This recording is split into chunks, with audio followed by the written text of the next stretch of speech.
I've been trying for so long to make something out of nothing, boy. But it's been destroyed. I've been trying for so long to make something out of nothing, girl. You know this ain't my world. And so I'll disappear on the open road, traveling from here to God only knows, with nothing but my heart and my lonely ghost in the rearview mirror. I'll watch it all disappear.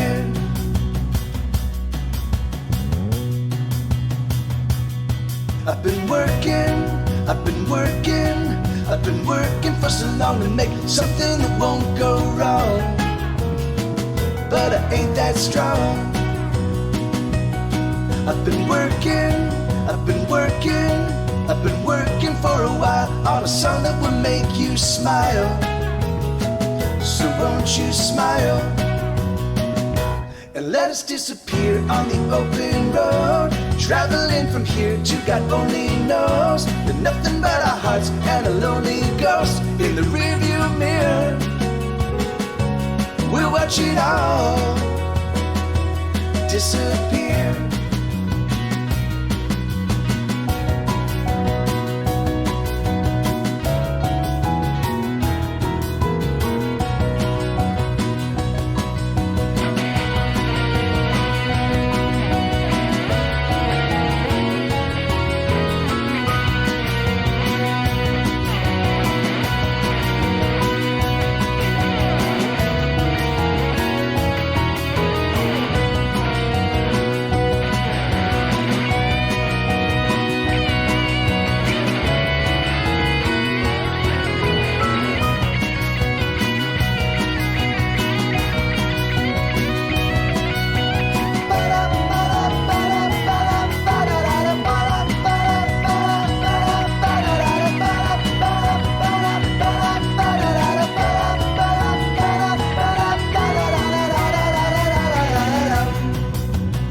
I've been trying for so long to make something out of nothing, girl. You know this ain't my world. So let us disappear on the open road, traveling from here to God only knows, with nothing but our hearts and a lonely ghost in the rearview mirror. We'll watch it all disappear.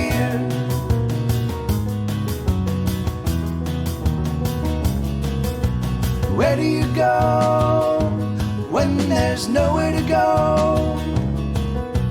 Where do you go when there's nowhere to go? Where do you go when there's nowhere to go?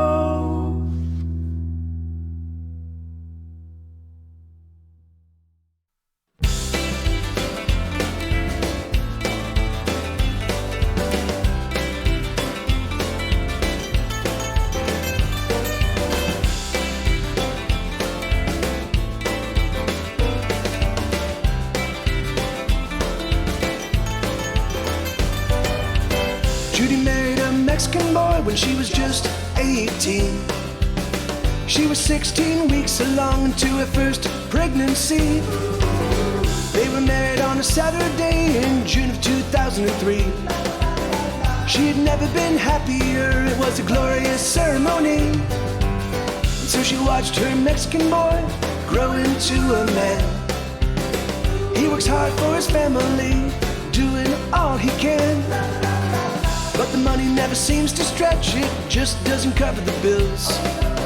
And so he works more hours and even more hours still. And so they've learned to sacrifice. They've given up on all things nice. And the children just don't understand. It's a mad, tough world.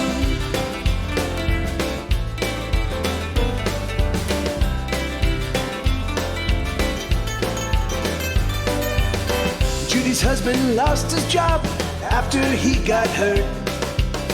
He was now stuck in bed, so Judy went back to work. Judy made significantly less than her husband had, so they had to make some cuts. They had to cut stuff back. And so they've learned to sacrifice. They've given up on all things nice, and the children just don't understand. It's a mad, tough world.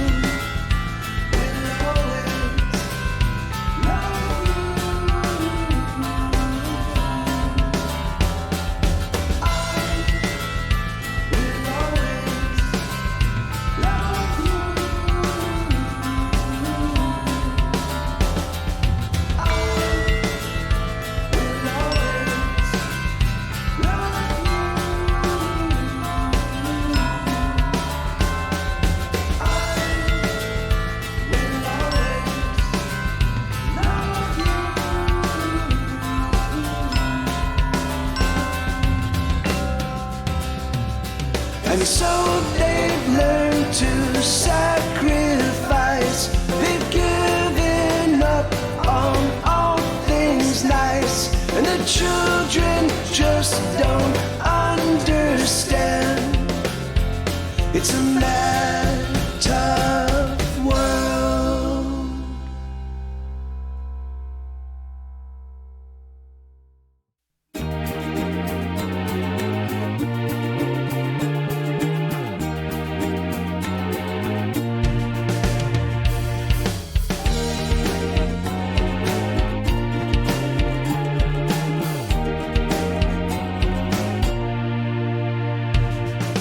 I'm so broken up, I'm so out of touch, I'm so far away from anything that means anything to me.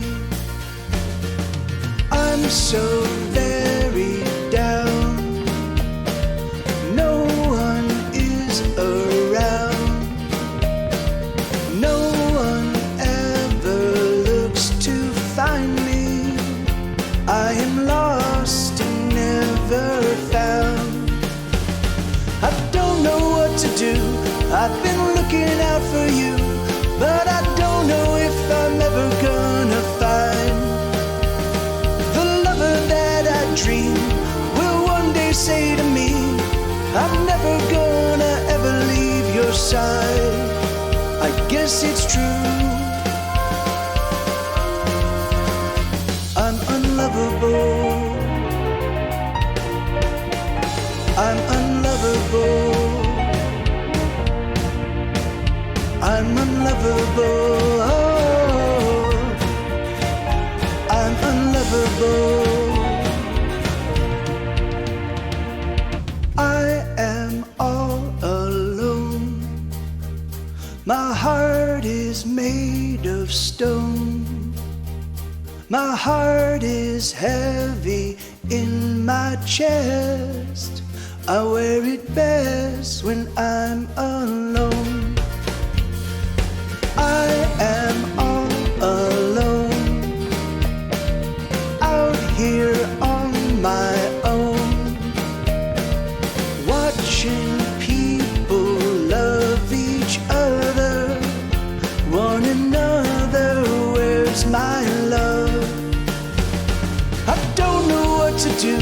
I've been looking out for you, but I don't know if I'm ever gonna find the lover that I dream will one day say to me, I'm never gonna ever leave your side. I guess it's true. I'm unlovable. I'm unlovable. I'm unlovable. I'm unlovable. I'm unlovable. I'm unlovable. I'm so broken up.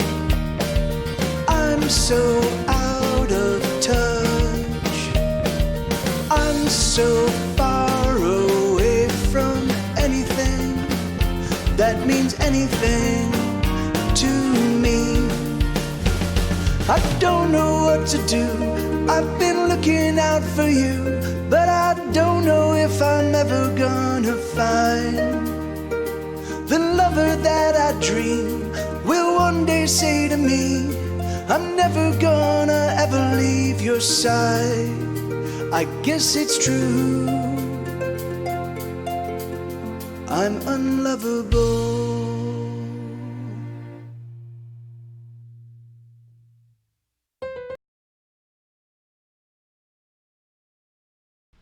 All right. Hey, everybody. How you guys doing? Good to see you. Yeah, right on. Thanks for getting here, buddy. I know. It's so crazy. I love the production on that song is just the absolutely fucking, it's just the best. It's just, yeah, man, it's crazy. It's just, anyway, of course I love the lyrical content, but Schmed and I just like, yeah, we're like, oh, let's do this, and oh, let's change this, and it just got better and better and better and better, yeah. And so how you guys doing? How's everybody doing? It seems like I'm a little out of sync again. Fuck, man. Hold on, let me just check. Fuck me. Really? No, okay, all right, whatever. Maybe it's the lighting, I don't know. It definitely feels I look and feel like I'm a little spongy, but whatever, it doesn't matter. Oh yeah. Hey man. Hey, that's awesome, Lenita. Right on, that's great. Man, goddess. Okay, so I haven't tuned up my guitar since I last played it, which was on Wednesday. I should probably wait. I will talk about this a little bit later once we get a full crowd here, so we can kind of like so I don't have to keep reiterating this, but let me just say, so Katie left my house yesterday, and it was we just kept fighting. Like, we kind of just fell back into our old routine that we did when we lived together back in the day, where it was 80% awesome and 20% like drop down, drag out, really just brutal, terrible, awful, vindictive fighting, you know. And so we decided, you know what, like it's just not bad. It's like you need to find a different place to live, and yada yada yada. And so she found some friends she's going to be staying with, and I'll talk about it a little bit more, but it feels like even though we weren't dating, we were together for every single day for like 3 months. It feels like a breakup, and it's hurting me like a breakup. It's really weird, you know, like, so anyway, but I'll talk about it, because it was fucking nuts. It was just a potato and corn chowder. That sounds delicious. That's awesome. And thank you, Mad Goddess. Thank you. And you're willing to drive there? That's awesome. Well, all right, yeah, an actual shoulder to cry on, and not a digital shoulder, a legitimate actual shoulder can be delivered to me. You're saying you're a shoulder delivery. No, that's, yeah, but thank you. Yeah, no, and it's fine. It's fine. You know, like, and these lights. Can I just say these lights are really, really bright? Let me see if I can just turn this one off. Let me see if is this a little better? Do I look a little bit more human with just one light on? Does it look better with two lights or one light? Hey, Justin. Hey, man. How you doing? So I'm not certain if you got the message, dude, but I emailed you. I think I emailed you with I sent you the tracking number. One light, two lights. Mad Goss wants two lights. Megaholic wants one light. Great. All right. Here, let me do this. Then yeah, I know. Let me do this. Let's do this, and then let's turn this one up like that. And so they're not blasting right on my face. Maybe is that a little better? I think that, yeah, that's a little better, right? So that way it's not right. They're not blasting right on my face. Okay, cool. Yeah, okay. Yeah, it's because I've got some bay windows right here that send in daylight, you know, when I'm streaming during the daytime, and so and then they go away. All right, awesome. Well, good. All right, so this is So I've been playing for the past couple of weeks. I've been playing for the past couple of weeks, and I still have yet to get through all of my 318 songs, I think it is, that I currently have in my song list. And I know that there are others that are not even on my song list that I still have to play. So I'm just gonna get right to it. We left off last performance, which was on Wednesday. We left off with my song "So Sorry" from my album "Ordinary World," and then this is a song that I co-wrote with my chat. So I'm literally starting off with one of the most difficult songs for me to sing. It's a tough song to play. It's a difficult song to sing, and so that's great. So let's just go straight into it. And I can't really see the chat. Oh, here I can make it better. I can't see the chat. I can see the chat, but I can't see what's happening on. Oh my God. Or maybe I can't do anything. God, man. This really, can we just, okay. What happened? Okay. So I can see the, I can see the chat. I can't really see the chat. Okay. I can't really see the chat. What is going on? Hold on. No. Hold on. What the fuck is going? Hello. Hi. Yes. Can I, I don't want to ban him. I just want to pull that. Thank you. All right. There we go. Yeah, I just started. I just started right now, Justin. All right. So here we go. So I can see the chat. I can't see 100% of the chat. I can't see my screen at all. So if there's any like announcements or what do you call it? I'm gonna probably miss them. No, I won't. Because I've got. Okay, here we go. So this is a song called Soul Food.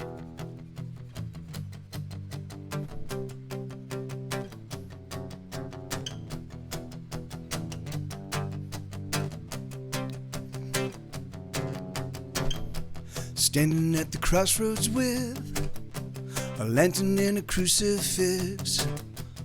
As the chilly fog rolls in, I'm looking for the host of sin. Whoa, ha, whoa.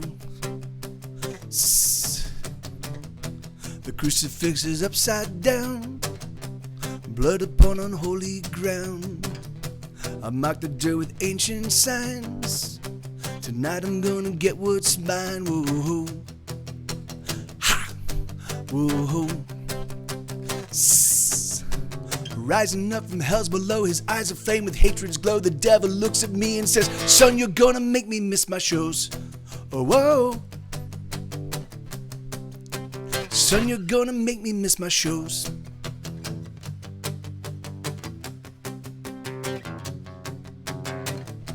I walk myself right up to him. He looks at me, his visage grim. I speak, I trying not to shake. I think we got a deal to make. Whoa, ha, whoa. He tapped his hoof impatiently, and then the devil snarled at me. You know what I take from you? What you want for my due? Ha, whoa. I'm not sure if it's alright, but there's one thing I want tonight. I swallowed and then I said a sandwich is sounding fucking nice. A slice of tomatoes from the Amazon, cut them thick and pile them on. And if you can, maple cheese from Yucatan and a slice of guava ham. And if you please, mac and cheese with slices of spam, lentil beans with a hint of clam. Don't be holding back on me, give me everything I need. Give me everything I need.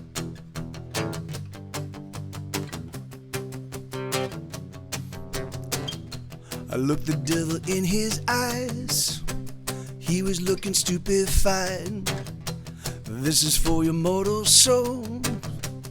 Are you sure you don't want more? Whoa, ha, whoa. I haven't even started yet. Haven't even started yet. Take some notes and don't forget it needs to be organic source, gluten-free and filled with horsey tongue and lung. And pickle liver, extra yum. Add the kidney just for fun. And if I may, I would like some peanut butter made within my sister's mother. If you find Iguana egg just past the prime. The added flavor is divine. An extra squeeze of lemon lime and make it all in record time, please. Make it all in record time, please.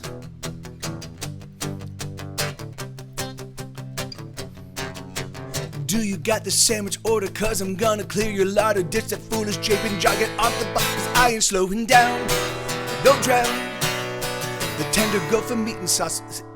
The tender go for meat and sauce, but spicy mayo would be boss. And don't forget the beaver bacon vinaigrette. I'm going through the alphabet, and could we try Father Odin's pickled eye? You can get it, don't deny. Slice it up nice and thin, age it long in Martian gin. Candied rabbit buttholes would be a tickle. Unicorn blood, but only a trickle. Press between some Wonder Bread, the crust you know I won't be fit. Wrap it up and pump a nickel. Toast it up and don't get fickle now. That's not right. Otter nostril stuffed with platypus nipples, crocodile tears soaked weasel wang pickles, mayo made from ostrich eggs, special fancy coffee drinks sprinkled with banana slugs, and don't you dare forget the nugs. Candied rabbit buttholes would be a tickle. Unicorn blood, but only a trickle. Press between some Wonder Bread, the crust you know I won't be fed. Wrap it up with pumpernickel, toast it up and don't get fickle now. Sheesh. Toast it up and don't get fickle now.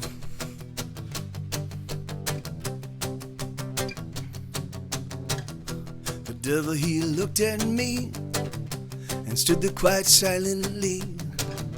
It wasn't for a minute more before he spat upon the floor. Whoa, ha, whoa,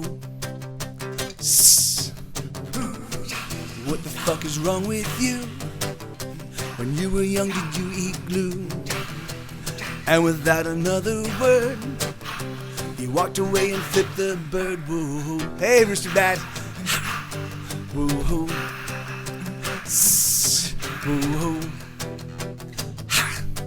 whoa, whoa. Rooster Bat, I owe you a shirt, man. I am so sorry. I will sort that out. Fuck, dude, I owe you. Yeah, I know, and it is. It really is. It is a ridiculous tongue twister, and it's like, and when I'm kind of on my game, I'm kind of on point. I've done it almost perfectly one time. I've played the song probably 30 or 40 times. I've played it almost perfectly one time. So it's a tough song. It creates a whole brand new level of appreciation in me for Weird Al Yankovic and some of his more fast-moving, the songs where he's actually playing and singing simultaneously. Because the thing is hey, thank you, Revis, thank you, man. Yeah, you know, I mean, it's crazy. It's like that's sort of why I'm doing this. Just kind of running through all these songs, is because I've got 300 plus songs, right? But they're not like, it's not like I just wrote 300 songs and here they are. I've written thousands of songs, and these are the 300 best. Now, not all of them are the best. Not all of them the best, because some of them are in rotation. Some of them are songs. I'm like, I like these songs, but I don't really know what I feel about them. Let's bring them back to that. So sometimes I have to play songs for crowds and for people to get a sense of like, do I jettison it? Do I like it? Do I just put it aside? But for the most part, the vast preponderance, I'd say 80% of my songs are songs that have been vetted by the crowd, and people are like, I like that. I at least when I play the song, at least one person goes, I love that song. And when someone says I love that song, even if everybody else is like, I don't like that song, I'm like, well, I got to keep it on. So, it's still coming up, Rooster Bat. I mean, I have too much music. Okay, and in fact, this is why I'm not writing as with as much diligence as I normally would be at this point in time. Because I've got a new record done. Normally, I'd be prepping for the next record. Hey, Riley, how you doing? Awesome, good to see you. Good to see you, Riley.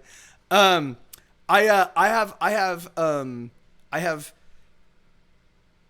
new album coming out, Hesitation Cuts, coming out December 17th. So in 11 days, and that's a gigantic 45 song album. And then I also have Get Set Go Does Get Set Go. That's an 18 song record that's ready to get released. I have the MikeTVLive chat record that all the songs are written. I just need to record them.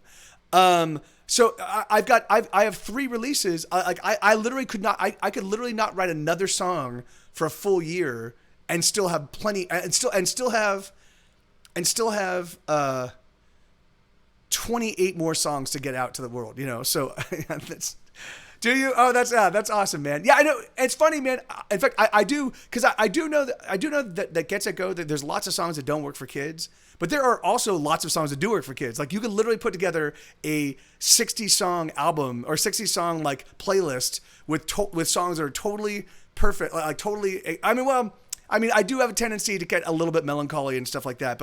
But if you're like, hey kids, this is an artist that writes about like a la Elliott Smith, like, you know, like writes about the vicissitudes of life. The thing is it like, yeah, man, like I mean, I'll bet you it's probably even more than 60 songs. Anyway, but so that's what I'm doing. So just die motherfucker die.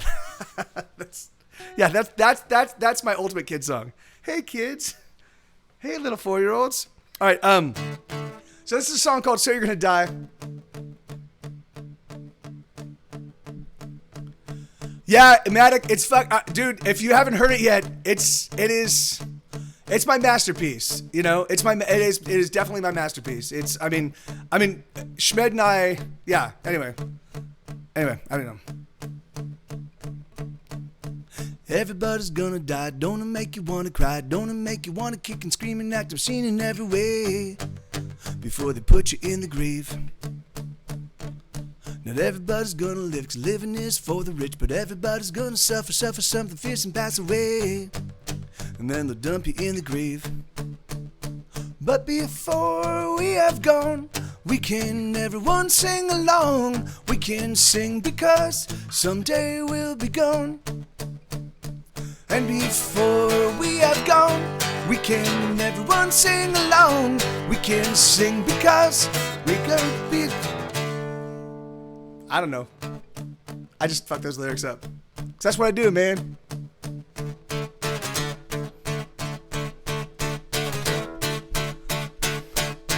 Everybody's gonna die. Stick a needle in the eye, poke out a gut, turn up to drive us nuts, and so we go. And they're going slow. And everybody's gonna look, 'cause living's hard when you're involved with the bottle. But God bless the bottle, so we go. And they're going slow. But before we have gone, we can everyone sing along. We can sing because someday we'll be gone. And before we have gone, we can everyone sing along. We can sing because someday we'll be gone. And it breaks our heart, or it makes us sad, or it makes some thought, or it drives us mad. It's a lonesome song, and it brings us down, down, down, down, down, down, down, down, down, down, down, down, down, down, down, down, down. Everybody's gonna die. Don't it make you wanna cry? Don't it make you wanna kick and scream and act obscene in every way before they put you in the grave? Not everybody's gonna live, 'cause living is for the rich, but everybody's gonna suffer something fierce and pass away, and then they'll put you in the grave. But before we have gone, we can everyone sing along. We can sing because someday we'll be gone.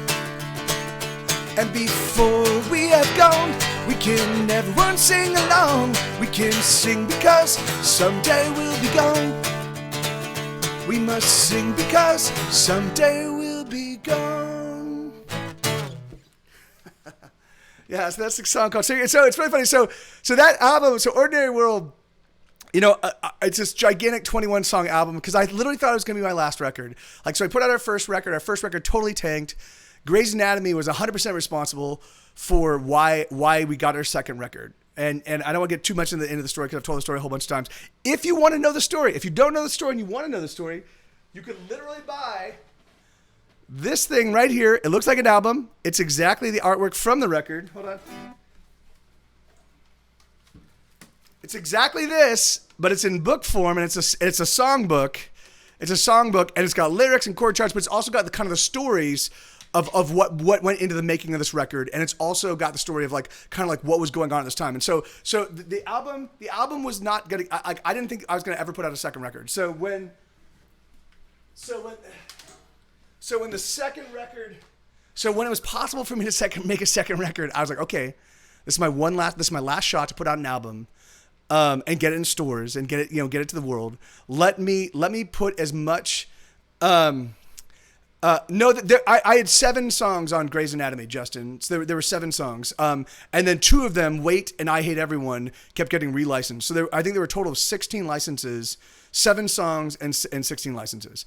So so the. So I was like, okay, this is gonna be my last album. Let me just put as many songs as can fit on an 80-minute CD. Let me just jam pack it full of, because I give no fucks. It was really funny because the record label was like, because they were excited, right? They were excited because they would have a lot more access to a lot, like they'd have a lot more songs, like a lot more bang for their buck. But they knew it was gonna be hard to market it. And my publicist was like, Mike, this is ridiculous. And I'm like, I know, but I don't care. This is gonna be my last record, And so I had all these songs, and so I gave it to Eric Summer, who was Get Set Go's viola player. I was like, dude, I can't sequence this.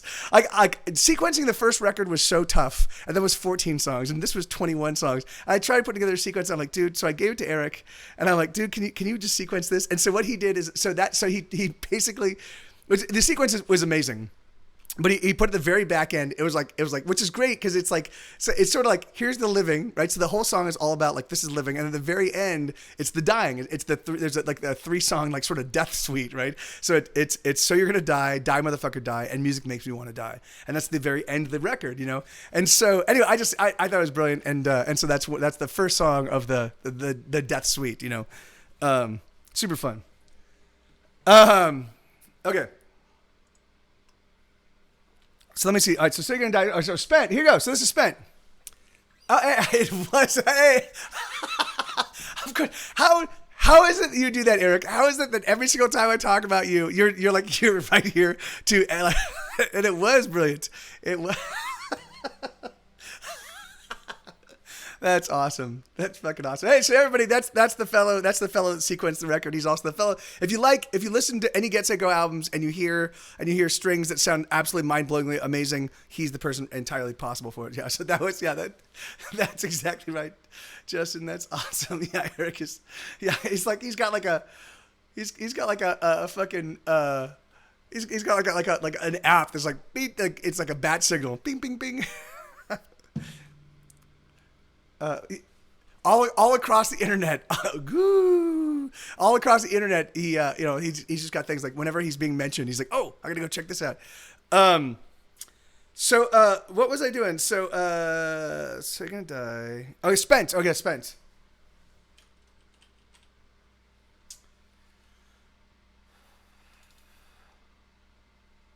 And if you hear any strings, they're totally, I know. No, well, there are.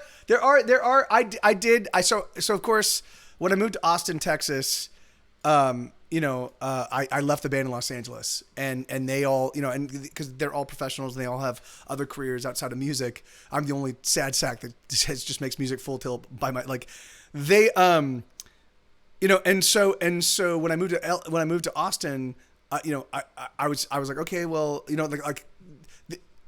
I was like, okay, well, I can't, everybody's kind of moving on.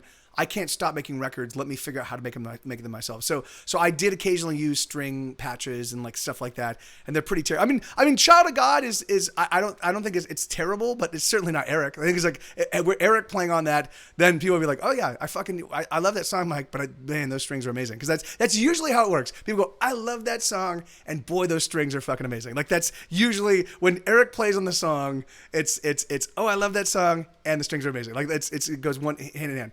That doesn't happen. That doesn't happen on on Child of God. You're waiting for the acoustic album. What acoustic record? Are you talking about the acoustic version of Hesitation Cuts, or the acoustic album? Because I do have a 3-volume acoustic record where I do 102 songs, acoustic versions of all of the songs that came before Hesitation Cuts. And that's Mike TV Live volumes 1, 2, and 3. I am going to be doing a Hesitation Cuts Mike TV Live album as well. That's the third one. Oh my God, that's the third one. Because I'm like, okay, so the thing is, all right, so that's the thing is, all right, so this is the music I have already on deck for next year, right? Without having to write another song, I have 46 plus. 46 plus 10, that's 56, plus 18 is 66, is 74. I have 74 more songs. And next year, I'm going to release, without having to write another song, I'm going to release 74 completely unheard recordings, right?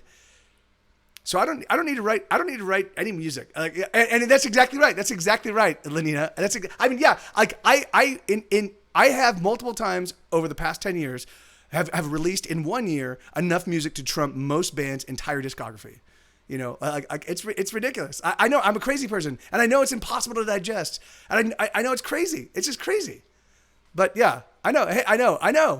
It's just, but whatever. Fuck it. I can do it. And I like the music, and I like the songs. I think you guys would like them too. So I'm like, fuck, I'll make it available. If you don't want to listen to them, you don't have to. But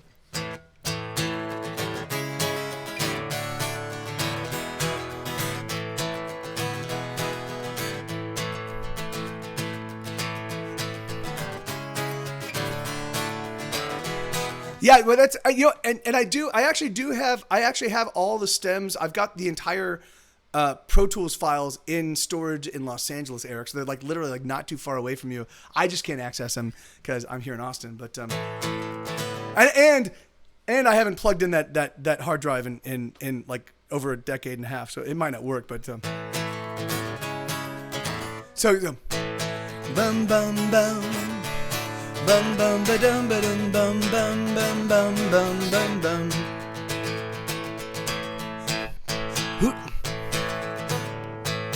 Bum bum bum. Give me a second.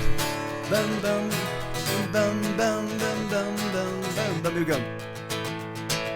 Who do you think you are? Me, I believe. Who do you think you are? Me, I believe. I forgot to say. This is a duet. Or no, this is not a duet. This is a call and answer song, right? So the questions. Every time there's a question.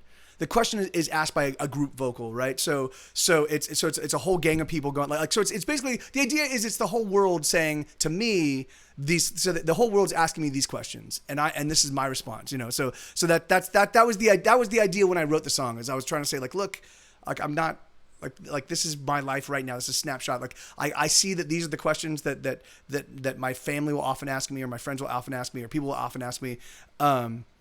And these are my answers. So here. Bum bum bum. Wait. Bum bum bum. Bum bum ba dum ba dum bum bum bum bum bum bum bum.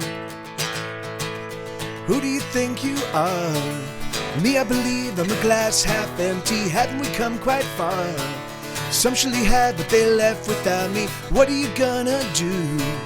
I don't quite know, but I'm working through it. Give me time, I'm working through it. How much life must I live till I'm free of worry? How much time must I have till I don't need to hurry?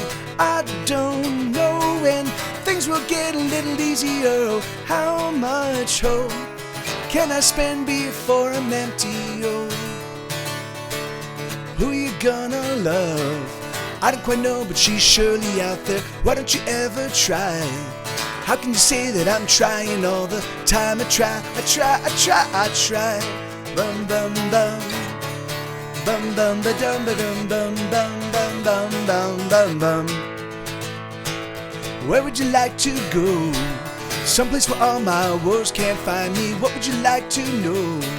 How can I hold some joy inside me? Can you tell me? Can you show me how much life must I live till I'm free of worry? How much time must I have till I don't need to hurry? I don't know when things will get a little easier. Oh, how much hope can I spend before I'm empty? Oh, so you say it's all my attitude. You say I need to change the way that I behave. But let's just see you do the things that I am trying to do. Why don't you play to win? 'Cause I don't think they're playing fairly. Why don't you ever try? How can you say that I'm trying all the time? I try. Bum bum bum. No bum, but that's alright. Bum bum bum bum bum bum bum. And then how much life Must I live till I'm free of worry? How much time must I have till I don't need to hurry? I don't know when things will get a little easier. Oh, how much hope can I spend before I'm empty? So yeah, that song's called "Spent," and I kind of fucked it. I fucked up the shape of it, but yeah, there are. Well, all right. So there are 20. I only have 21 of the first album. I only have 21 left, which is crazy, right? So that's nuts. That's awesome. And then I've got about 40 of Ordinary World left. And there's the music video. So Matic, who is are you a freshman in college now, man? But anyway, so Matic has been a fan and a friend for a handful of years now, and so I've sort of like he and I have interacted, and so this is his freshman year in college. And during his amount, like his schooling, he put together a video. It's fucking awesome. It's him and a couple friends, and it's just fucking really, really amazing. And so yeah. And so check it out. I love that. So if you look up Get Set Go videos on YouTube, you will find that 90% of them, 95% of them are fan-made videos. Because the thing is, so we once did a contest back when Ordinary World came out. We did a contest where we had a $500 prize, a $300 prize, and a $200 prize. I think that was how the money broke out. And we invited Get Set Go fans to make videos of whatever song they wanted from Ordinary World. Oh no, from either record. And literally there were scores and scores of submissions, and they were awesome. All of them were awesome, but some of them were better than, and some of them were like, and so there are some really, really, really beautiful videos out there, and they were made, by fans. And so you have a legal name change in progress, sucking money out. Oh, that sucks. What's I'm so sorry to hear that. Yeah, since junior, yeah, that's crazy, man. Like it's nuts. Anyway, Matic, ignoring my homework, which is, by the way, a great handle. Matic, he and his family hosted Sebastian and I when we were on tour in 2018. Sebastian joined me for a portion, the first half of my U.S. tour before I did the East Coast and then Europe by myself. But he joined me for the first half of Sebastian, and so Matic's family hosted Sebastian and I, and it was literally one of the best shows I've ever played in my entire life. It was awesome. It was a great crowd, and people were super attentive, and it was a lot of fun. And they had us play for a long time, and Matic's family put out a huge spread, and it was just good food, and it was just absolutely awesome. And that's exactly right. It was, that's exactly right, Lydia. It was a super awesome outdoor concert. Yeah, I loved it. So, all right. Let me get to the next song. Otherwise we're just never gonna get anywhere. So here we go. Spirits in the Bottle. Spirits in the Bottle. And like I said, it was a really beautiful house. It was the best concert I've ever been to, and I went to see Air in October. Dude, thank you, man. That's fucking awesome. That's yeah, man. Fucking thank you, Matic. That's awesome. That's fucking awesome. Yeah, man. Anyway, I fucking love you guys.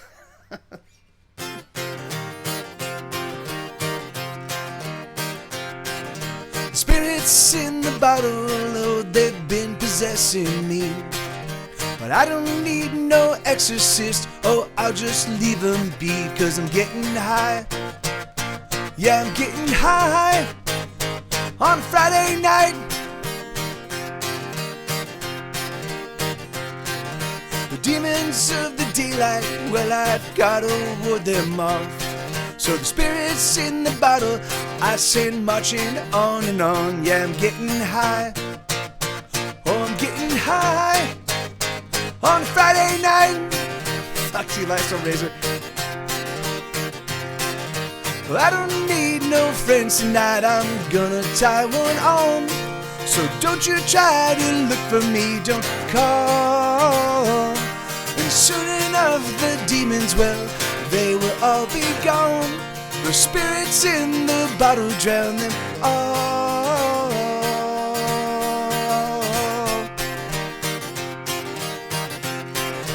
tequila. Spirits in the bottle, oh, they just make so much sense. And every time I take a hit, I'm shooting for the fence. Yeah, I'm getting high. Oh, I'm getting high on a Friday night. Oh, I don't need no friends tonight. I'm gonna tie one on. So don't you try to look for me, don't call. And soon enough the demons will, they will all be gone. The spirits in the bottle drown them all.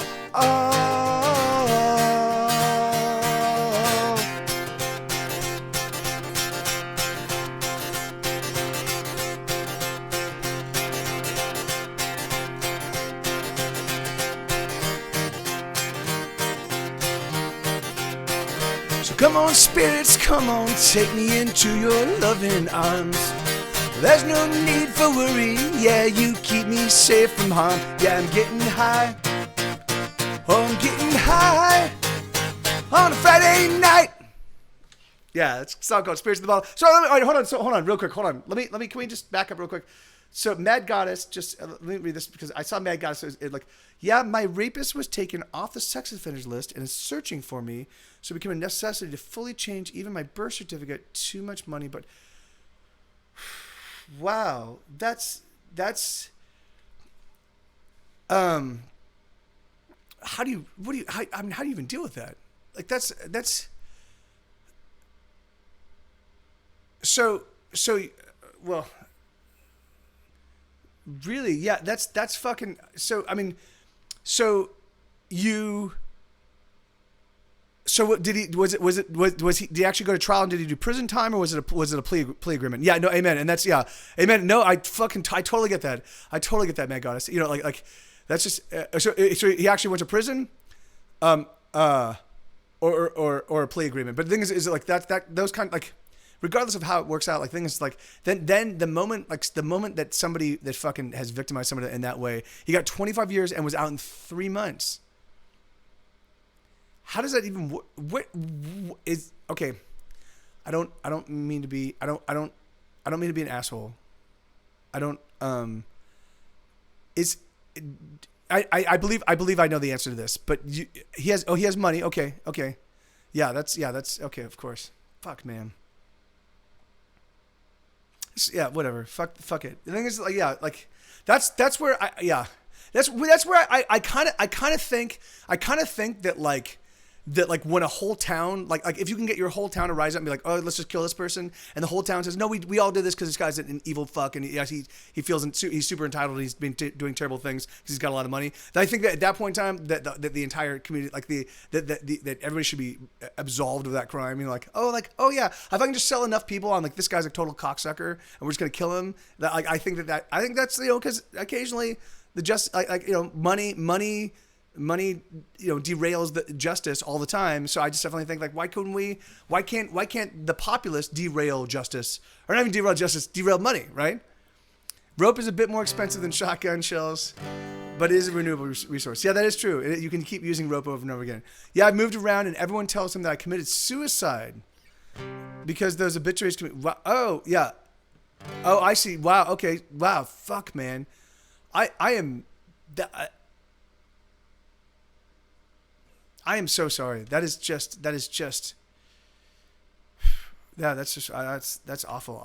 You know, I mean, I wish there was, it's funny. So I wish there was something I could, like, I have this weird, crazy sense of like this, like I have this weird, crazy, like ultra passionate sense of like crazy, which is crazy because lately because Katie was here and we were kind of going through some chaos and we got into some like drop down drag out arguments and they were pretty brutal and I said some shit I should not have said. Like the whole thing was wrong and I like to think of myself as a good guy and I like to think of myself as a person that's always on the side of right and fairness and justice, you know. And now I realize that sometimes even so, that kind of level of kind of bullshit, like victimize and then seeking out the victim again, you just need to take a nail and be, you know, and just like, hey man, just sit still. All right, there you go. Hey, Amish lad, how you doing, man? Good to see you, amigo.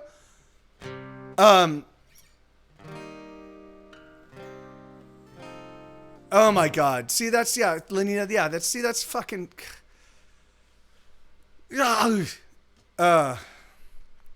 no, yeah, of course, no, of course. You know, I mean, that's. I mean, in fact, that's one of the. And yeah, so because what they do is they just stew in their own juices. They're there, and all they're thinking about is like you put them there. Not I did something wrong, and I need to rehabilitate. But they're like you put me there, you know, and they just stew in their own juices. It's really funny. There's I worked on a Arrest and Trial, a show called Arrest and Trial, and they were often, you know, and I was basically the head show writer or head story. Like we couldn't afford. Well, all right. Dick Wolf was the executive producer.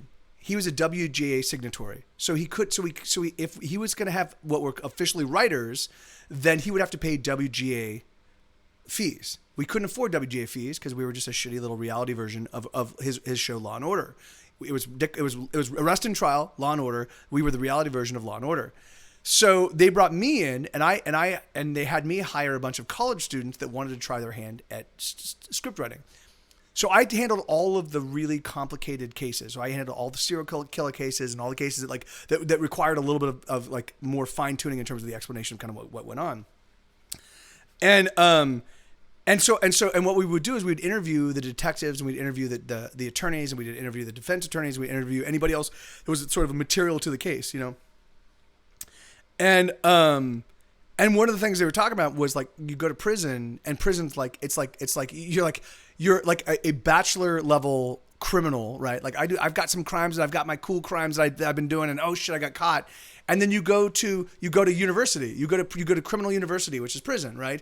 And then you hang out with professional criminals that tell you, "Oh, dude, you fucked up and this is how you fucked up. Let me explain to you how you get through, you know, like let me figure out how you sort this out, you know."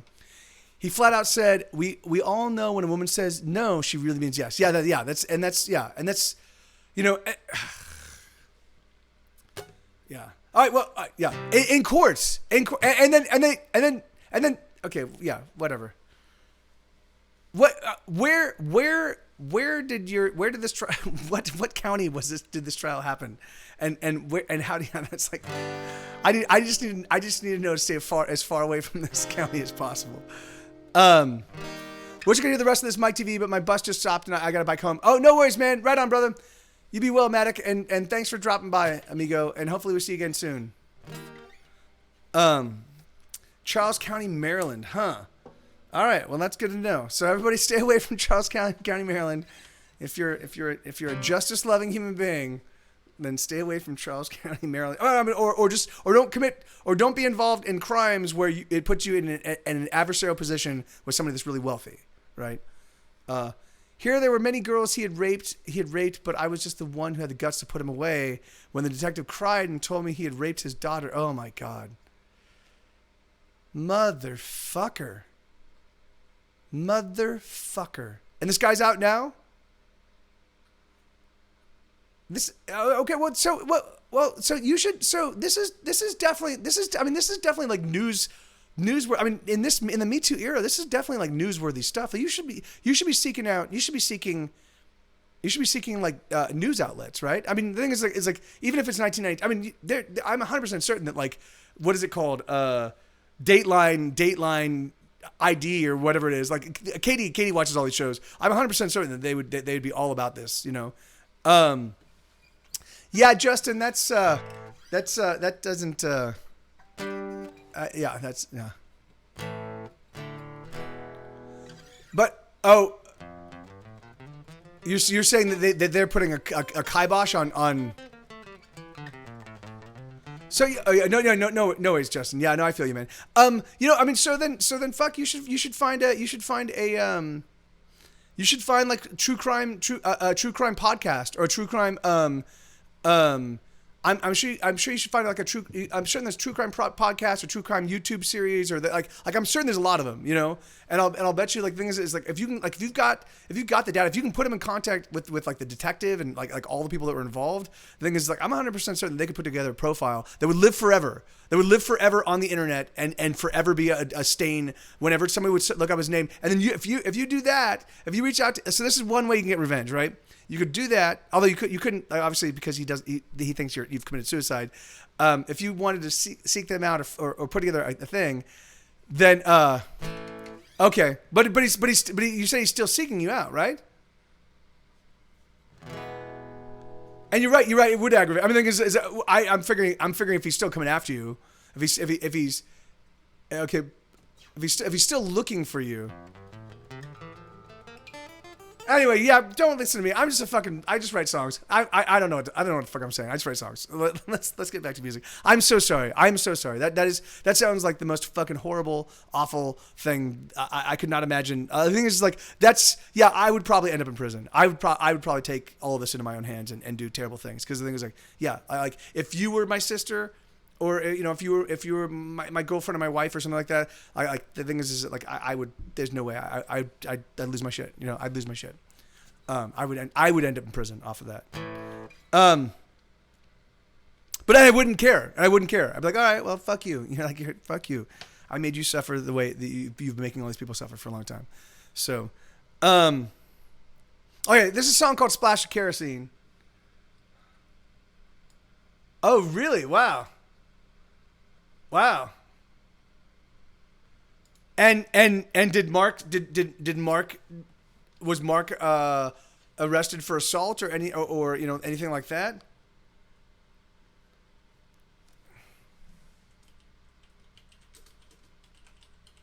Or was he too much of a coward or was there no way to like?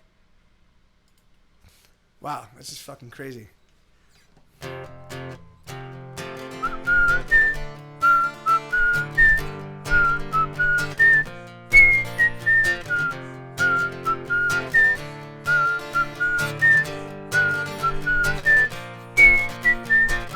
She's sitting there alone. There is no one coming home, 'cause she pushes everybody away, so she won't have to deal with the fact that they'll disappear someday. She's comfortable alone. Oh my God, there is no God. She is standing on her own, nailed to this spot. Oh my God, there is no God. She is aching, breaking for someone to love her, even though the loving's hard. She was comfortable alone.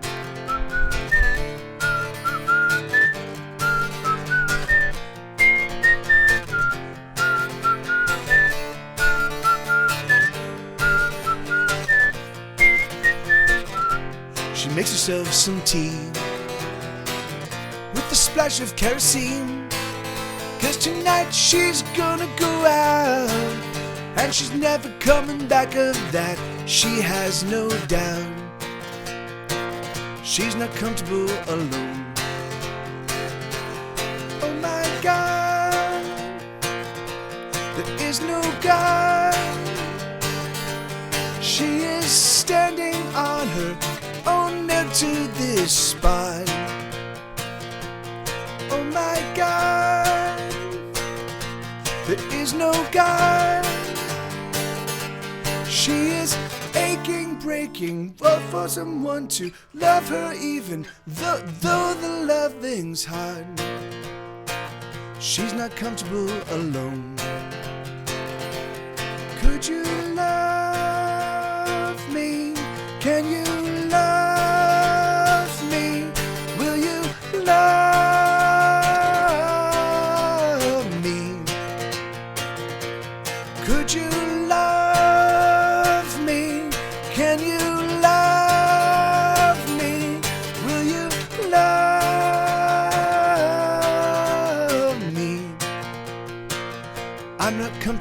alone.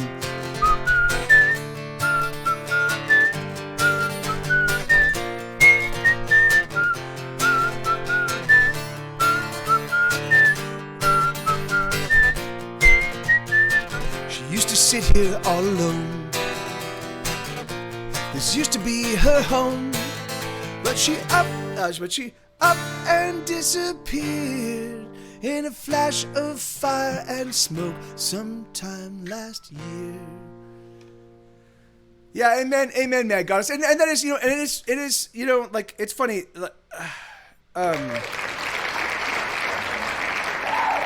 Hey, thank you so much. It's funny, for me, when I first started doing this stream on Twitch, for me it was just me playing my. Hey, thank you, thank you, Riley. Thank you, Mexico City. For when I first started doing this stream on Twitch, for me it was just me playing my songs and trying to, like, and getting better at expanding my my understanding my catalog and yada yada. But as the vicissitudes of life kind of hit me, it suddenly became sort of a place where it was sort of a confessional, and it was a place to, like, kind of bring conversation and talk about the good and the bad and the ups and the downs. And often, and the thing is like, and often a lot of, I've got one confidant. I had two confidants, and one of them is now gone, just as of yesterday. So so I have one confidant here in Austin left, and so oh, well, that's not so. I mean, yeah, that is sort of so. I have friends in Austin that I absolutely love with all my heart, but I don't really have, like, a lot of people that I can go to with, like, all of the fucking heavy shit on my chest, So I kind of go here because it's funny. And thank you so much. The fourth eye, and that's a great handle, man. How you doing? It's a great, because it's really funny because yes, I know there are people there. I can see you guys. We've been interacting for a long time. I've met a lot of you in person, but there's also something about, it's a little bit easier for me to be completely honest, brazenly, bald-faced honest with you guys, because there's not actually, like, I don't have to look at your expressions and get a read on, oh, is what I'm saying uncomfortable for you, or is what I'm saying like, are you disapproving, or so it's just me getting to say my piece and speak it as honestly as I possibly can without the human feedback, which is kind of weird, but it also allows me to just kind of, like, be open and honest and be just as real as I possibly can, and that's nice, And so, and it's funny because it's changing the way I interact in the world as all, That's very poetic, Vanaka, and that's great. We are also really probably not technically a cult. I feel no. I mean, no, that's like, that's very funny, Justin. But it's not, I think I look at it from the perspective of the people that are regulars in this community. We're all a little bit misfits, right? All of us, I don't think there are any like other ultra cool kids. And I mean, certainly there are cool kids. There are people that like great music, and people have great taste, and people are really into cool geek culture and into cool things. And, like, there's certainly that. But the thing is, I don't think there's any of the, like, the kind of, like, hipster kind of, like, I don't think that those kind of people are attracted to, hey, BTK, how you doing? I don't think those kind of people are attracted to the stream, And so it ends up being this kind of, like, little like melange of, like, just honest kind of misfits, And so I love it. And the thing is like, and the conversation goes where it goes, And sometimes, I try to stay away from politics because I don't want to, because often I espouse my politics, and I think that people think that their perspective on politics is not valid, but that's not so. Like, as long as you're intelligent, as long as you're respectful, any perspective you have, and as long as it's not hurtful, it's welcome here, And so, yeah, amen, Amish lad. Yeah, and that's, and the thing is like, I mean, for me, I look at it. I like to look at it as the music's the main dish, and then the conversation are the side dishes, Because the thing is, because for me it really is. It's my, like, this is, I now do this to keep my catalog in shape, which is why I'm going through all my songs in alphabetical order. I do this to keep my voice in shape, to keep my guitar playing and my guitar playing chops up, So, and so yeah. Anyway, But the thing is but if the music gets completely derailed by a fascinating conversation where we're all sitting down, we're all hanging out, like that's fucking awesome. Like, I think it's like there's no rules. You know, I don't have a fucking network. You know, that's the one thing I love about the internet. I can say what the fuck I want. You guys can say what the fuck you want. You know, awesome, right? That will probably change at some point in time, as the whole planet is becoming more authoritarian. That will probably change. But right now, we haven't lived in the golden age where it's not.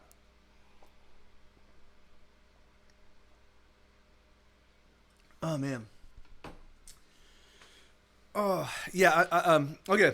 So this is a song called "Stare at the Sun." It must have yeah.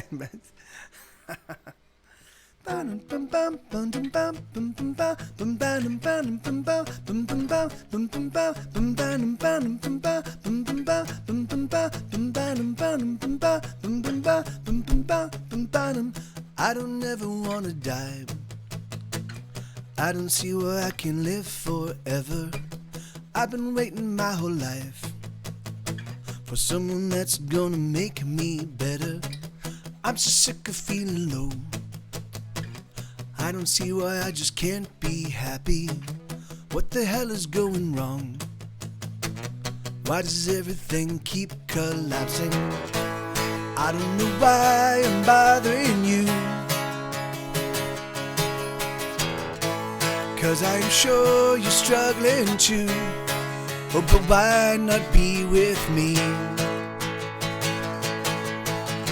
Maybe together we will find that our nights will never feel as lonely, and I will write throughout the night so we can sing for each other only. I don't know why I'm bothering you, 'cause I am sure you're struggling too. Oh, but why not be with me? Stare at the sun until I'm blind, so I remember for all time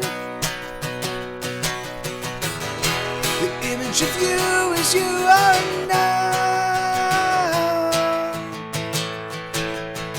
I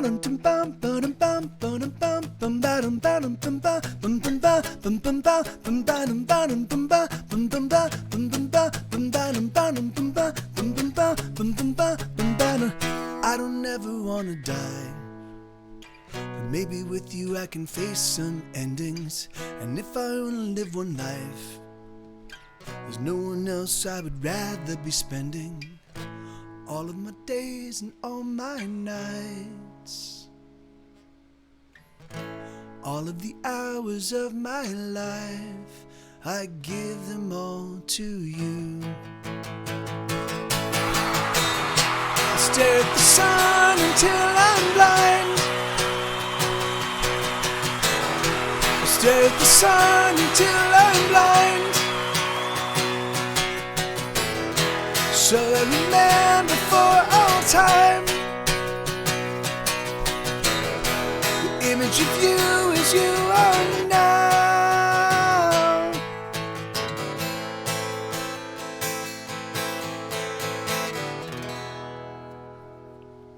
Yeah. So yeah, it's called "Stare at the Sun." That's on my album. It's on my album "Fury of the Lonely Heart." It came out in 2011 or 2012, I think. It's funny that is like that's the one thing that for me has been like, I think the most frustrating with my like romantic relationships is that, hey, Kiyoshi Kira, how you doing, man? You know, it's like I just want to find somebody that really appreciates the songs I write, and I want to write songs for them, you know, and then we can, you know, like I want to write songs and then have them, like, you know, like I write earworms and catchy songs so in the hope that I'll find them, they'll just be singing them, you know, like they'll sing the songs. I'll be like, hey, what travails are you facing? And then let me write a song to help you overcome that travail, and then let me hear you sing it, you know, because that's, you know, and I've never managed. I mean, Katie's the closest I've come to that, you know.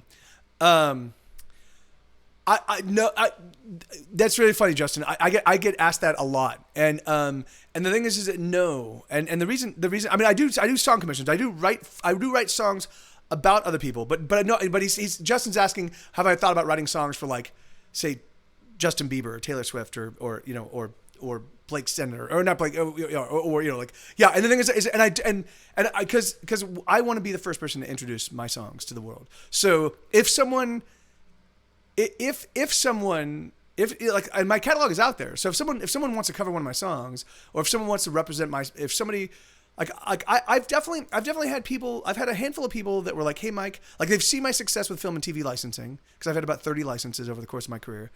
And they'll see that and they'll be like, oh, I'm gonna go represent Mike TV's music. And so they'll reach out to me and be like, Mike, I've got some relationships, and can I represent your music? And I'm like, yeah, of course, like, sure, like, well, why don't we if you get the license, then we'll just split it right down the middle. You do the work, I made the music, we'll split it right down the middle. So, and that's and it'll be non-exclusive, and let's do it. And almost invariably they don't get anything. And I think the reason why is because they don't really know how to sell it, because they're not really fans of the music, right?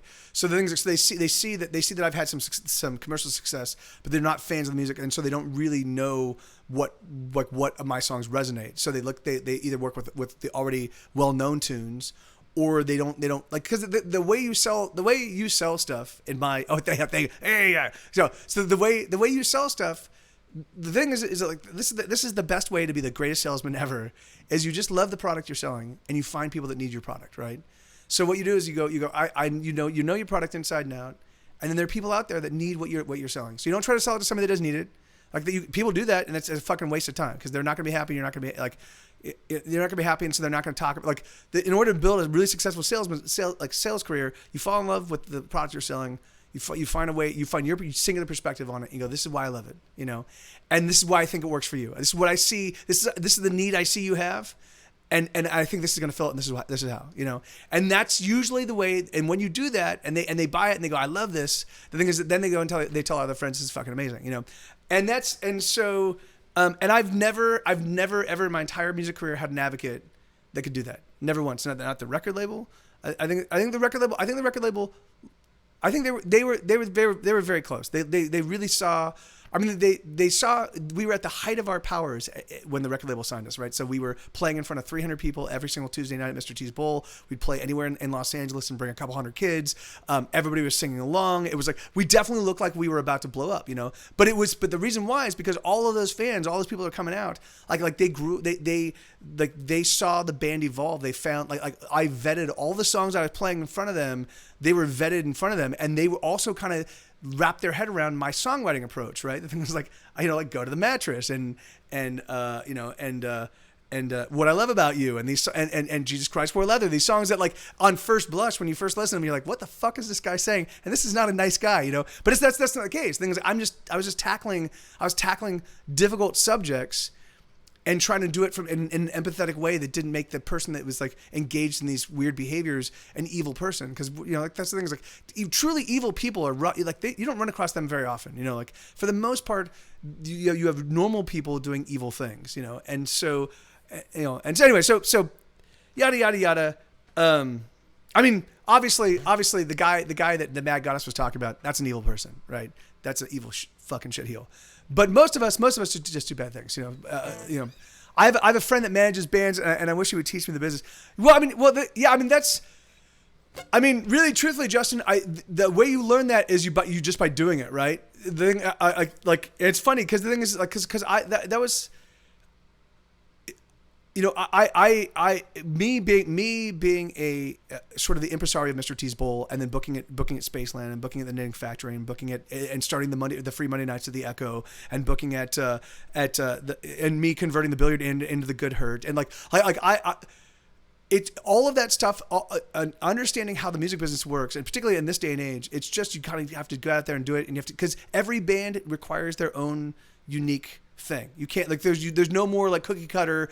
You put out you record a record, you get a record deal, and then you just tour nonstop, and you play, and this is how you promote each of the shows, and you put up posters, and, like, that doesn't work anymore. There's a billion different ways you can skin that cat, and each band kind of has strengths that work in a different capacity, and so the thing is, so really truthfully, like the best way is just find bands. Like if you found a band that you really loved, and they didn't have management, I'd be like, dude, look, can I take 6 months and try to manage you guys? Like, what are you trying to do? What do you want to go? And let me see if I can help you get there. And then talk. And now, of course, if you get the bands, if the bands themselves kind of have people that are kind of hard workers, like they're actively promoters, and like then you can kind of tie all those people, all of their efforts together. You can be like, okay, well, let's do this. Like if you're a graphic designer and you're great at making posters and great at making flyers or T-shirts or whatever, then let's get you. Oh no, of course, Mad Goddess. No, I'm happy you're back, and I'm so sorry. I feel you, but I'm happy you're back. I really am. I'm happy you're back. So, anyways, but yeah, Justin, I'm serious. Like the thing is that the best way is just do it. So find if there are bands around you that are new and up and coming bands, brand new bands, be like, dude, guys, like, can I try? Like, I want to learn the managing band. Like the thing is because and I guarantee you, like the thing is like I guarantee you I had managers approach me, approach Get Set Go, particularly during our ascendancy, right?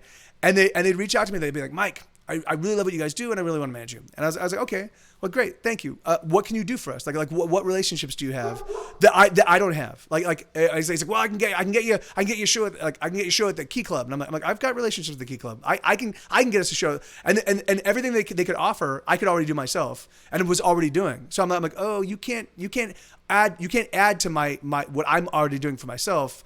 I need someone with relationships that can build the band, So the thing is, so that's the key thing. So it really is. It's just going out and building those relationships and figuring out ways to and constantly thinking about like, all right, well, I've got a band with these assets. How do I leverage those assets to the greater, the great to the health of the band, Anyway, but let's get the main show up and running, and then and here we go. And really the idea, and the reason why I say like it can't be taught is because it really is. It's the kind of thing you kind of have to do for hundreds and thousands of hours, right? And so he can tell you some things, and that can kind of give you some perspectives and some help. But it's not like, it's like even if you took a class. I mean, there are literally like band managing classes.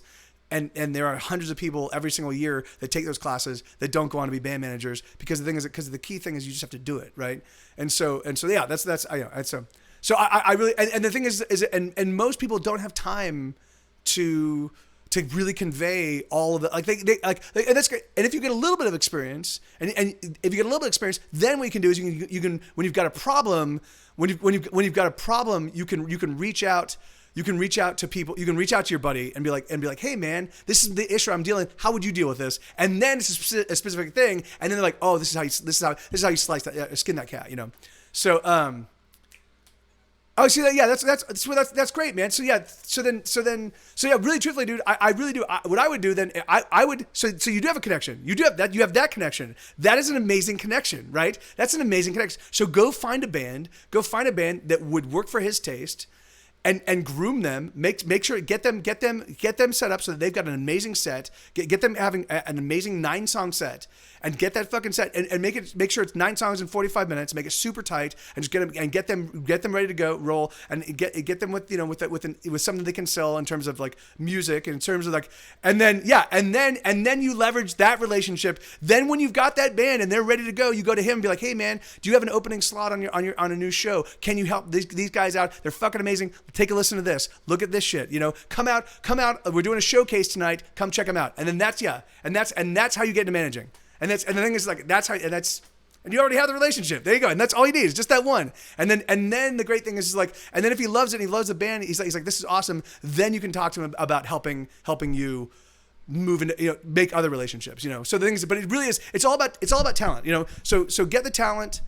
So it's so basically all music is talent and relationships. Now the one thing is, like, I was never really good at advocating my own band. I was really good at I was great at making networking and meeting people, and like I was a hard worker, and I was friendly, and I was clever, and we'd joke around and we'd have good times, and occasionally we'd do drugs, or occasionally we'd get drunk together, or like whatever. So but But the thing is like, I was never good at saying my band, because I always felt like a second class musician, always, which is why I've spent my whole life working as hard as I have. I think right now, for the very first time in my life, I feel like I'm good enough to call myself a professional musician and not be lying, and that's 20 years hence, So yeah, and that's great, and because that's really all you need, man. That's all you need is just the it's being able to identify. Kiyoshi Akira, thank you, brother, thank you so much, man.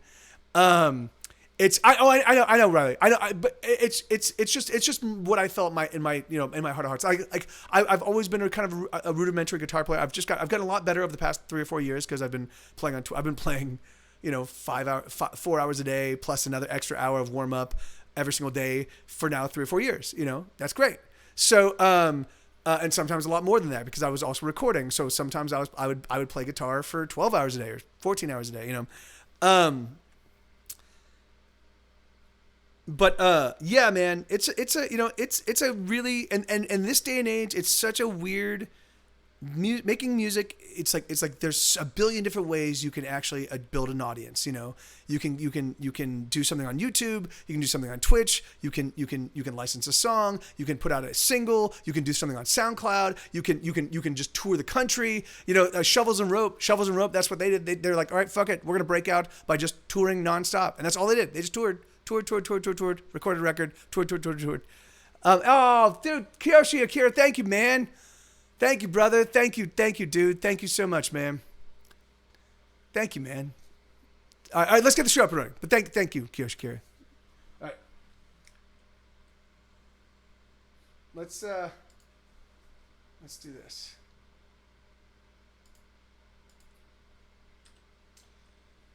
What am I doing? Oh yeah.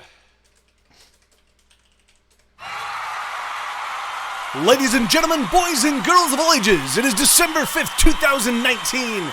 We are less than 30 days away from the future. 2020 is literally the time when I was a kid in high school in 1989, 1990, 1991. I was playing a role-playing game called Cyberpunk 2020, and it was all about how in 2020 we're gonna have cybernetics, and we'd jack into the internet, and you could have fingernails that with micro molecular wires. You could throw your fingernails out, you could slice people up. Yeah, it was Cyberpunk 2020, and we are literally less than 30 days away from the future. Dun dun dun. So yeah. Anyway, so I'm the opening act. I'm mild-mannered Michael Torres. Let's get Mike TV. I'm under contractual obligation to dress exactly like Mike TV. So I know that often confounds people when Mike TV walks up. They're like, "Wasn't he dressed exactly the same way?" It's just our uniform, So don't worry. We're two very different people. Here we go.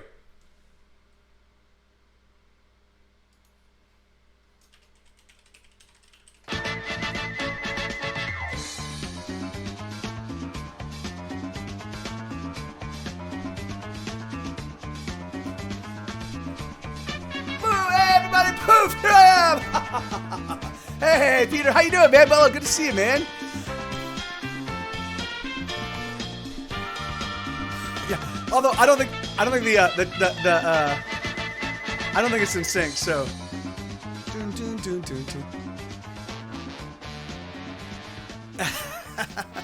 Yeah, that's which is really funny because we used to do. Like net running, things, and it was very, very different. It was very, very different from what traversing the internet now feels like. Like I'm like, really, I don't have any virtual 3D kind of environment. And when I was at Universal, there was a guy that actually had built. He proposed to us that I don't even know what he was pitching for us in terms of a show, but he pitched to us this thing. It was like this virtual environment, and and basically you took a photo of your face, and then they would attach it to an avatar. But it was all 3D, and this is in 1990, 1994 maybe, 1993, and he had a laptop with a terabyte. External hard drive, a terabyte at that point in time, and I was like, Are you fucking kidding me? I had 11 gigs. I had 11 I had 11 gigs 2 years later on my hard drive, and I was like, fuck yeah, this is amazing. I was like, motherfucker, how the fuck does that work? How'd you get a terabyte of but anyway. He's like, I'm a tech guy. Fuck that guy. All right, let's see. So this is a song called "Stay Away," and it goes.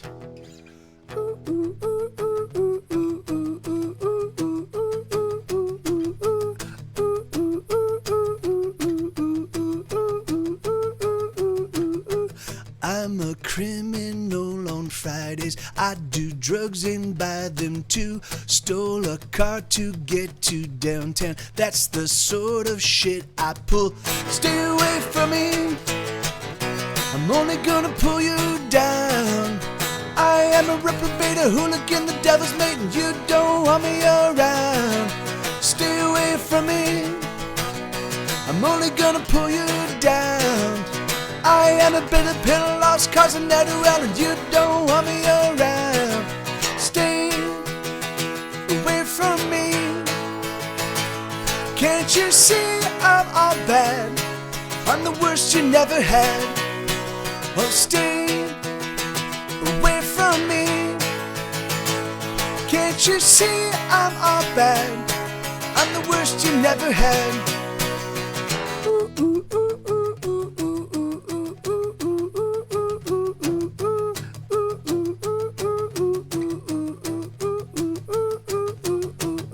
I like to drink till well past sunrise, and I can't afford to pay my rent.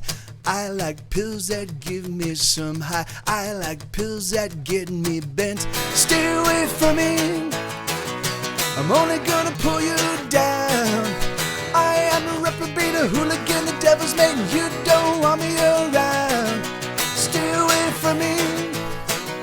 I'm only gonna pull you down. I am a bitter pill, lost cause I never well, and you don't want me around. Stay away from me. Can't you see I'm all bad? I'm the worst you never had. Oh, stay away from me. Can't you see I'm all bad? I'm the worst you never had.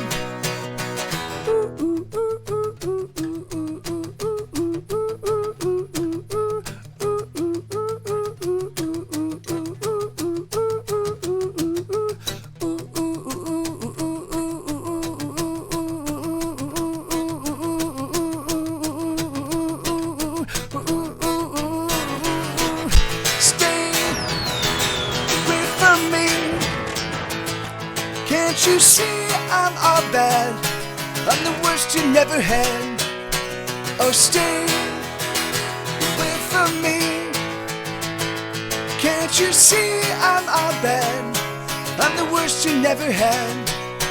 Oh, stay away from me. Can't you see I'm all bad?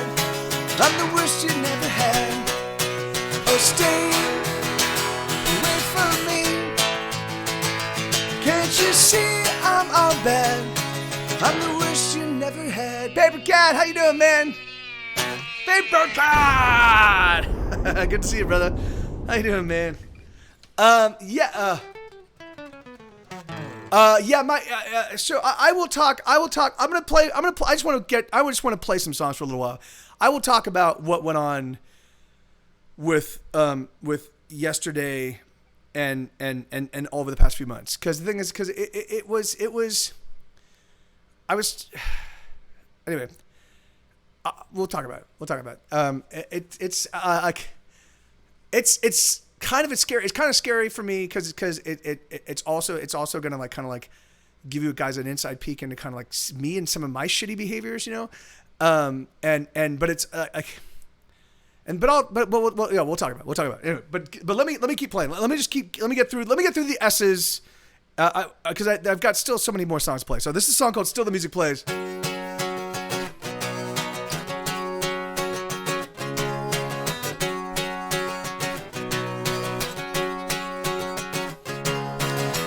Lots of people like to sing my songs, they just don't like to pay for them.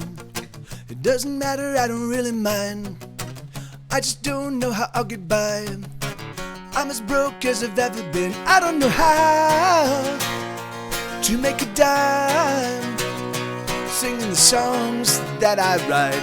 All I've got is another stupid song, all about the fact I don't belong, all about the fact that I will struggle till the end of my days, and still the music plays.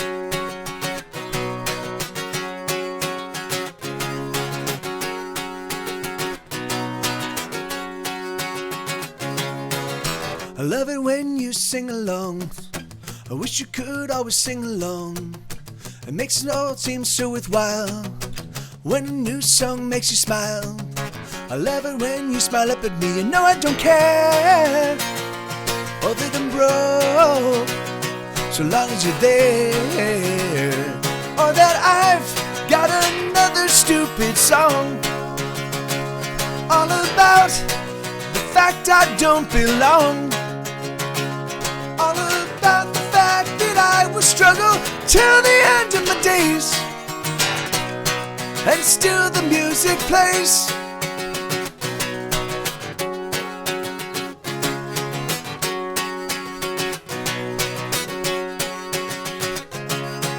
It's so hard to keep on going. It's so hard to keep on going. It's so hard to keep on going.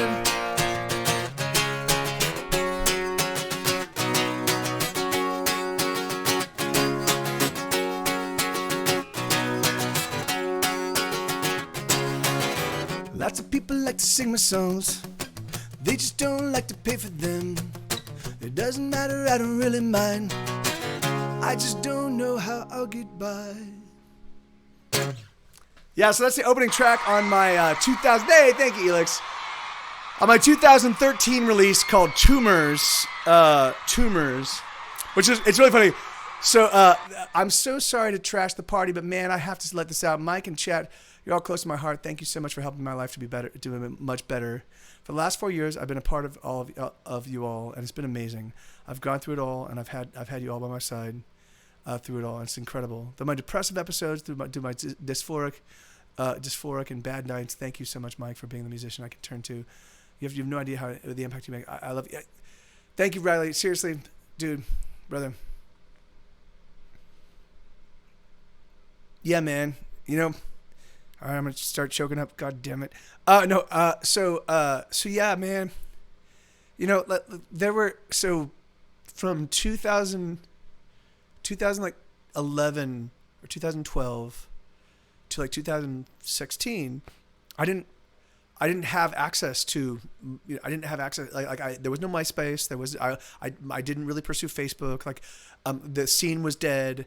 I was putting out albums and I wasn't really connecting with people. You know, I thought my career was just dying, you know, and every indication, all of the metrics proved that my thing was dying. But every now and again I'd receive an email from somebody that would say, "Hey, Mike, you know," and often it's crazy because often it would involve self-harm. Often it would involve people who were saying, "Hey, Mike, you know, I was really struggling and I was thinking about killing myself, and I discovered your music." Or I went back to your album or this album, or I listened to all your and it really helped me out, and it kept me around, you know. And the thing is, like, so for those years where I had no sense of whether people were paying attention at all, you know, other than to the Grey's Anatomy music, you know, like I had no clue whether people were there at all, you know. But occasionally someone would reach out, and I was like, all right, well, there you go. You know, like that's why I do this, you know. If it just helps one person, you know, the same way the music helps me. The reason I write it, I write selfishly, you know. I write because I need the music needs to come out, you know. I write because I need to exercise all of the issues and all the chaos and all the craziness in my head. I can put it outside of myself. I can turn it into song, and it makes it a little bit easier to endure, you know.